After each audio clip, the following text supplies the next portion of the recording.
আজকে তোমাদের সাথে মজাদার একটা সন্ধ্যার নাস্তার রেসিপি শেয়ার করব। ছোট বড় সবাই এই নাস্তাটা খেতে অনেক পছন্দ করে। হ্যালো এভরিওয়ান, আসসালামু আলাইকুম, কেমন আছেন সবাই? ওয়েলকাম জানাচ্ছি আমার নতুন একটা ডেইলি ব্লগে। এখানে হচ্ছে দুই ভাবে চিকেন কাটা হয়েছে। একটা হচ্ছে ছোট ছোট পিস করে কাটা হয়েছিল, সেটা হচ্ছে সাদা করে ভুনা করা হবে, আর একটা হচ্ছে মেরিনেট করে রেখেছিল, সেটা ভাজবে। ছোট ছোট পিস করে যে চিকেনটা রাখা হয়েছিল সেটাই কিন্তু এখন ভুনা করে নিচ্ছে। এটা হচ্ছে বেশি ময় মশলা দেয়নি, শুধু আদা রসুন দিয়ে আর কিছু আনাম মশলা দিয়ে চিকেনটা ভুনা করে নিচ্ছিল। সাদা করে চিকেনটা ভুনা হয়ে গিয়েছে। এখন হচ্ছে যে চিকেনটা মেরিনেট করে রাখা হয়েছিল সেটাই কিন্তু এখন সুন্দর করে উল্টিয়ে পাল্টিয়ে ভেজে নিচ্ছে। চিকেনটা ভাজা হতে থাক, এই ফাঁকে হচ্ছে রায়দাটা বানিয়ে নেই। আমার ছোট বোন কিন্তু রায়দা বানাচ্ছে। আমার ছোট বোন হচ্ছে এখানে হাফ কেজির মতো টক দই নিয়েছে। টক দইটা হচ্ছে আমার বোন চামচ দিয়ে ফেটে নিচ্ছিল, কারণ টক দইটা তো একটু দলা দলা হয়ে থাকে, তার জন্য ফেটে নিচ্ছিল। টক দইটা কিন্তু সুন্দর করে ফেটে নিয়েছে। এখন হচ্ছে যা যা দিবে সেটাই হচ্ছে দিয়ে দিচ্ছিল। এখানে হচ্ছে কাঁচামরিচ, পেঁয়াজ আর হচ্ছে শসা,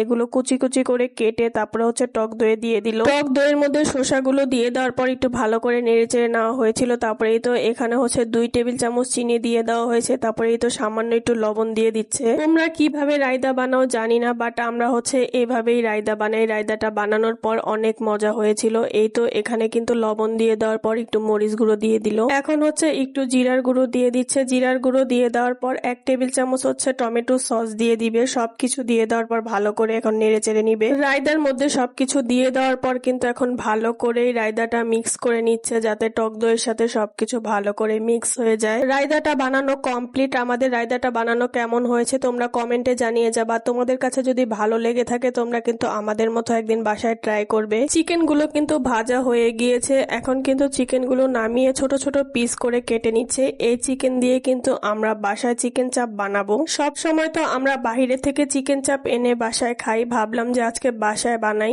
এই সন্ধ্যার নাস্তাগুলো কিন্তু আমার বাবার বাড়িতে করা হচ্ছিল। আমার বাবা হচ্ছে সন্ধ্যায় দাওয়াত দিয়েছিল নাস্তা করার জন্য। এগুলো হচ্ছে আমরা 2 বোন আয়োজন করেছিলাম। ছোট ছোট পিস করে কিন্তু চিকেনটা কাটা হয়ে গিয়েছে। এখন হচ্ছে চিকেন চাপটা বানিয়ে নিব। চিকেন চাপ বানানোর জন্য এই তো চুলায় একটা ফ্রাই প্যান বসিয়ে দেওয়া হয়েছে। ফ্রাই প্যানে হচ্ছে তেল দিয়ে তেলটা গরম করে নেওয়া হয়েছে। তারপরে এই তো এখানে হচ্ছে পেঁয়াজ কুচি আর কাঁচামরিচ কুচি করে এখন ফ্রাই প্যানে দিয়ে দিল। পেঁয়াজগুলো দিয়ে দেওয়া হয়েছে। এখন হচ্ছে পেঁয়াজটা ভালো করে ভেজে নিবে। পেঁয়াজটা কিন্তু বেশি ভাজা যাবে না, পেঁয়াজটা কিন্তু হালকা করে ভাজতে হবে। পেঁয়াজটা কিন্তু ভাজা হয়ে গিয়েছে, তোমরা তো দেখতেই পাচ্ছ। পেঁয়াজটা কিন্তু হালকা করে ভেজে নিয়েছে। তারপরে এই তো এখন হচ্ছে ছোট ছোট পিস করে কেটে রাখা চিকেন গুলো পেঁয়াজের মধ্যে দিয়ে দিল। চিকেন গুলো দিয়ে দেওয়ার পর এখন হচ্ছে টমেটো সস দিয়ে দিবে। টমেটো সস দিয়ে দেওয়ার পর তারপরে এই তো ভালো করে কিন্তু একটু নেড়ে চেড়ে নিবে, যাতে টমেটো সস আর পেঁয়াজের সাথে যাতে চিকেনটা ভালো মতো মিক্স হয়ে যায়। এই চিকেন চাপে কিন্তু আরেকটা মশলা অ্যাড করতে হয়, বাট আমাদের কাছে সেই মশলাটা ছিল না, তার জন্য আমরা